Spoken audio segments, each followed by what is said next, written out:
Dear students, today we will see coding of analog signal, that is digital coding of analog signals. And in that, the first part what we will see is pulse code modulation, PCM. Now in this, there are three basic things what we should know. The first thing is, what is a sampler? So, first thing what we have to know is, what is a sampler? Sampler. The input given to a sampler is a continuous analog signal. Say this is your input given. And the output of a sampler will be samples which come out. So this is your signal. So you will get these samples. This is first sample, second sample, third sample. Now these are the samples what you are going to get, and these samples can be any of the three types of samples what we have studied. They can be instantaneous sample, they can be flat top sample, they can be natural samples. And also you have to follow the sampling theorem. That is, if you take the time period between two samples, that is Ts. So this is also Ts. And if you take the frequency of that, Fs will be 1 upon Ts.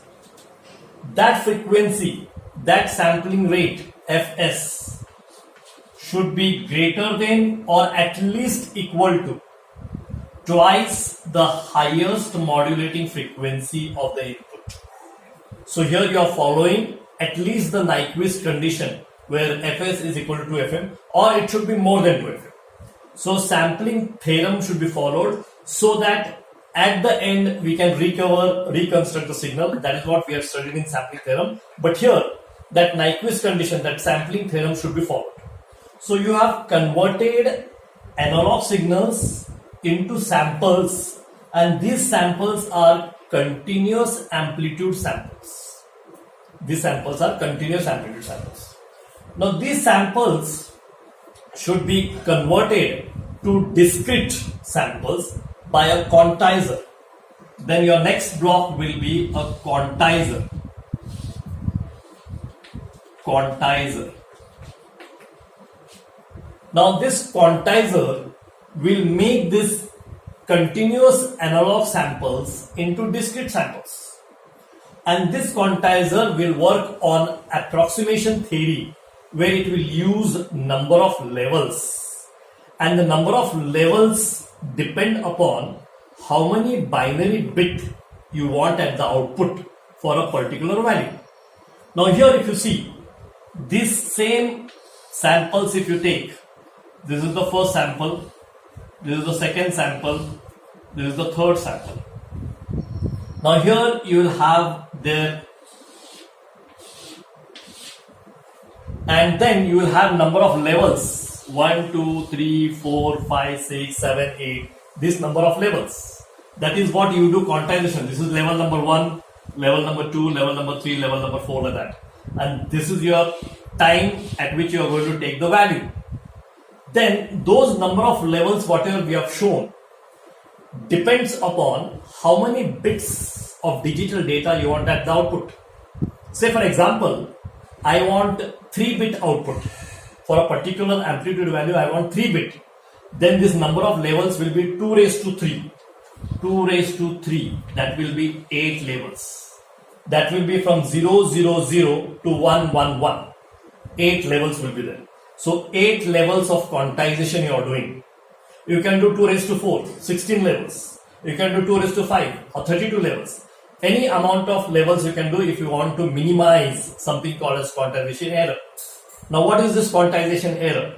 Quantization error means, say for example, in this a continuous sample, if the value of the first sample is 1.8 volt,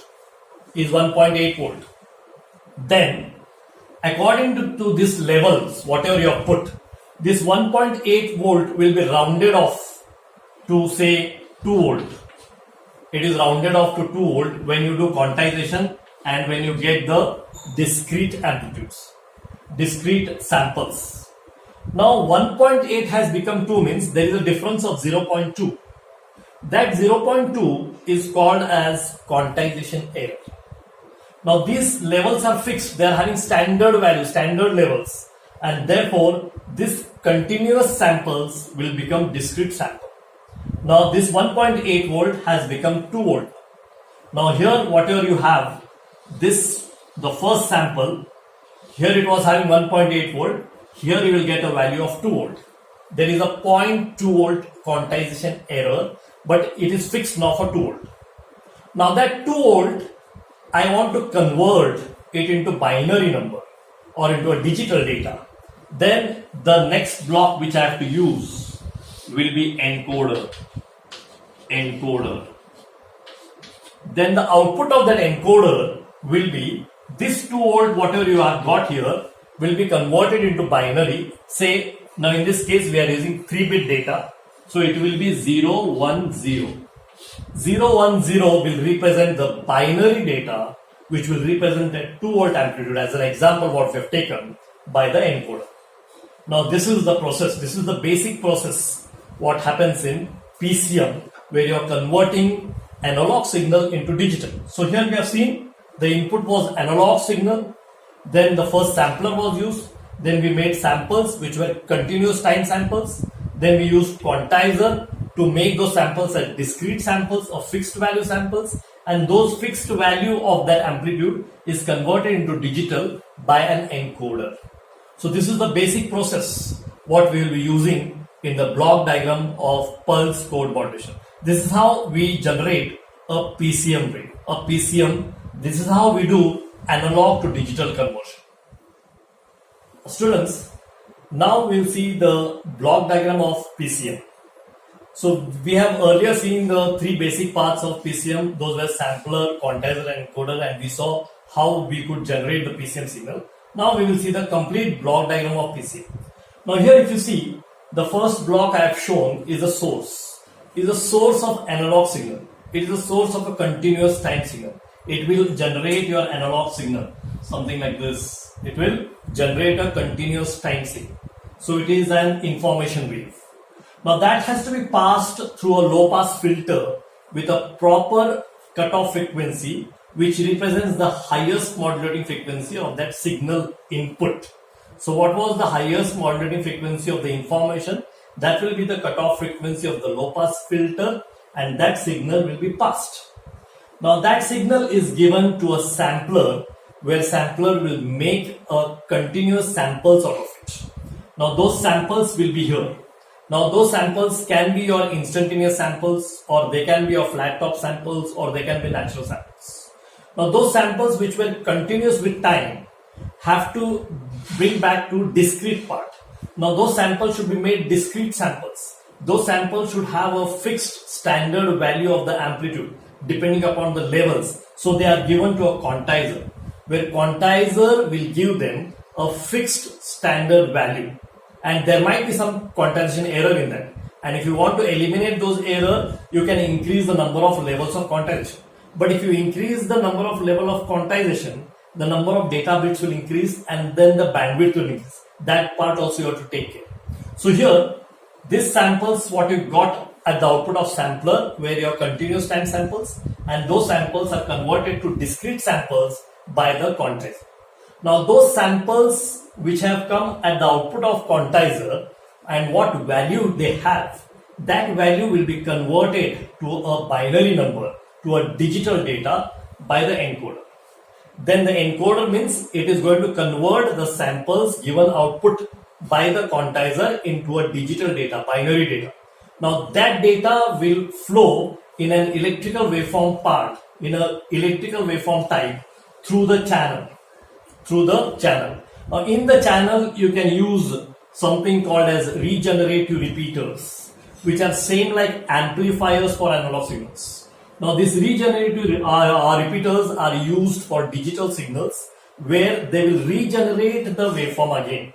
So if the data is 10 10 10 and if that waveform is pulse, no pulse, pulse, no pulse, then again by taking the distorted wave, they will create a new wave which will look like a new fresh digital data signal. That will go through the channel, whatever a channel you are going to use. Then again at the end you can have another regenerative repeater and you will get a regenerated PCM signal. So what PCM signal you have generated here, after passing through the channel also, if it has got distorted, it will become a new PCM signal over here. So that PCM signal is given to the receiver part. This is the receiver part. The first section of the receiver part is a regenerative circuit, which will regenerate the proper pulses of the digital data which have been transmitted from the transmitter and have reached the receiver. Then you have a decoder, where the decoder will do exactly opposite work of what encoder did. It will convert the digital data representation into a discrete samples. So samples will be taken out of the decoder. Digital data will be converted into samples.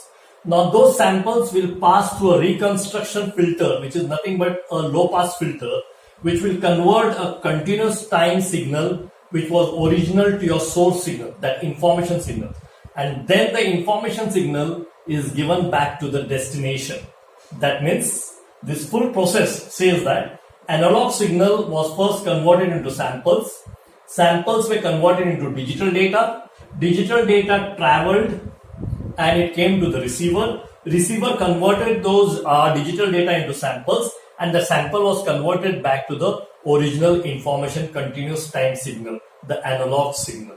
This is the block diagram explanation of pulse code modulation.